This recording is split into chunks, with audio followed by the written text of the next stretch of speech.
দেখেন তো সবাই এই ভদ্রলোককে চিনতে পারেন কিনা।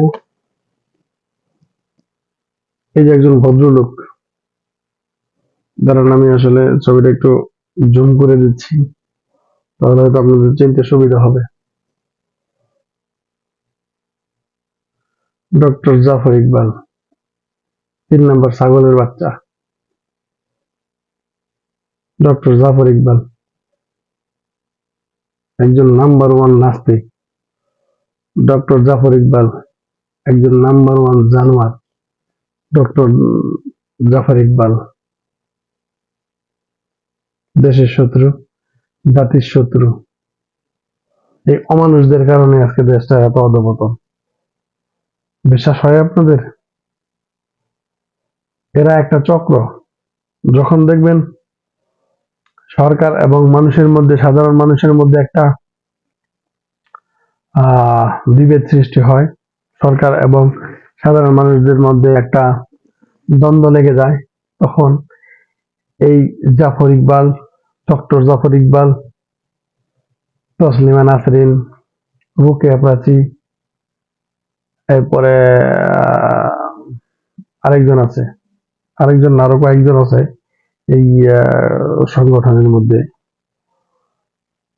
শাহরিয়ার কবির, মুরগি চোর। এরা আসলে খুব সক্রিয় হয়ে যায় যখন এই দেশের মধ্যে একটা বিভেদ সৃষ্টি হয়। এই নাস্তিকের বাচ্চারা সক্রিয় হয়ে যায়। এই বিভেদটাকে কিভাবে আরো বড় ভাবে লাগানো যায়, তারা এমন উস্কানিমূলক কথাবার্তা বলে।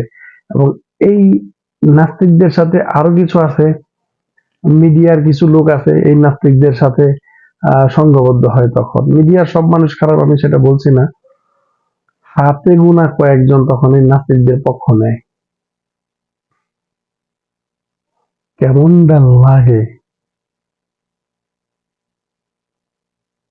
যার প্রাইমারি স্কুলের শিক্ষক হওয়ার যোগ্যতা নেই, সে যদি হয় বাংলাদেশের সর্বোচ্চ বিদ্যাপীঠ ঢাকা বিশ্ববিদ্যালয়ের মতো একজন প্রফেসর, ঢাকা বিশ্ববিদ্যালয়ের একজন প্রফেসর যদি হয়, তখন তো সে উল্টাপাল্টা কথা বলবেই, তখন তো সে নাস্তিক হবেই, তাই না? সে কি কথাটা বলেছে আপনারা সবাই দেখেছেন, চাকরি তো দূরে থাক, তাদের তো দেশে রাখার কোনো উচিত না। দেশে কারা থাকবে? তোদের মতো নাস্তিকরা দেশে কারা থাকবে? তোদের মতো অমানুষ জানোয়ার, আরে তোদের মতো অমানুষদের, তোদের মতো নাস্তিকদের তো বাংলাদেশে থাকার অধিকার নেই। একটা তো চলে গেছে অনেক আগে, তুইও যা, তোদের সাথে যারা আছে তারাও, তাদেরকেও নিয়ে যা। এই নাস্তিকরা একটা গর্তের মধ্যে লুকায়িত থাকে। তারা যখন দেখবে একটা সংঘাত তৈরি হয়েছে, তখন তারা উস্কানিমূলক কথাবার্তা বলবে এবং গর্ত থেকে বেরিয়ে এসে তারা তখন মানুষের মাঝে বিচরণ করবে,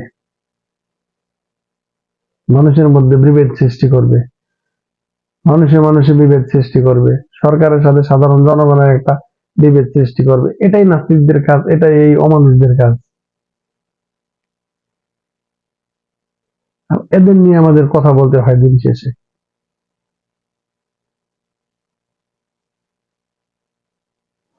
একজন ভিন্ন দেশের মানুষ আমাকে বলে, ডক্টর জাফর ইকবাল ইসলামকে নিয়ে কটূক্তি করে। ডক্টর জাফর ইকবাল আমাদের নবী করিম সাল্লাল্লাহু আলাইহি সাল্লামকে নিয়ে কটূক্তি করে।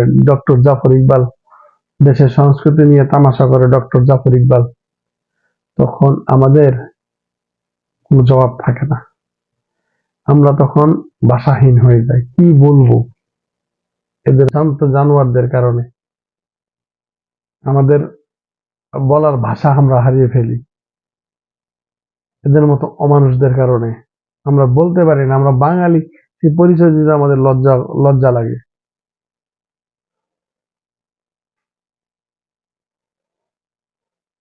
আর কত? এদেরকে এখন থেকে দেশ থেকে বিতাড়িত করতে হবে, নয়তো এই দেশ, আমার দেশে খেয়ে, আমার দেশে পড়ে, আমার দেশে থেকে তারা এই দেশের বিরুদ্ধে কাজ করে। অথচ আমাদের সরকার মনে করে তারা সরকারের পক্ষের লোক না। তারা আসলে সরকার পক্ষের লোক না। আপনারা তাদেরকে আপনাদের পক্ষের লোক মনে করবেন না কখনোই। তারা আপনাদেরও শত্রু, তারা দেশেরও শত্রু, তারা সবার শত্রু। তারা সবসময় একটা ষড়যন্ত্রে লিপ্ত থাকে। এই দেশটাকে কিভাবে ধূলিসাৎ করে দেওয়া যায়, পৃথিবীর মানচিত্র থেকে বাংলাদেশ নামক দেশটাকে কিভাবে নস্যাৎ করে দেওয়া যায়। এমনিতেই তো পৃথিবীর মানচিত্রে বাংলাদেশকে খুঁজে পাওয়া যায় না। এতটুক এত ছোট একটা পৃথিবীতে দেশ, সেটা আমাদের বাংলাদেশ, খুঁজেই পাওয়া যায় না ঠিক মতো। অথচ এই দেশটাকে নিয়ে তারা সর্বোচ্চ লেভেলের ষড়যন্ত্র করে। তারা সবসময় ষড়যন্ত্র করে, তারা সর্বোচ্চ লেভেলের ষড়যন্ত্র।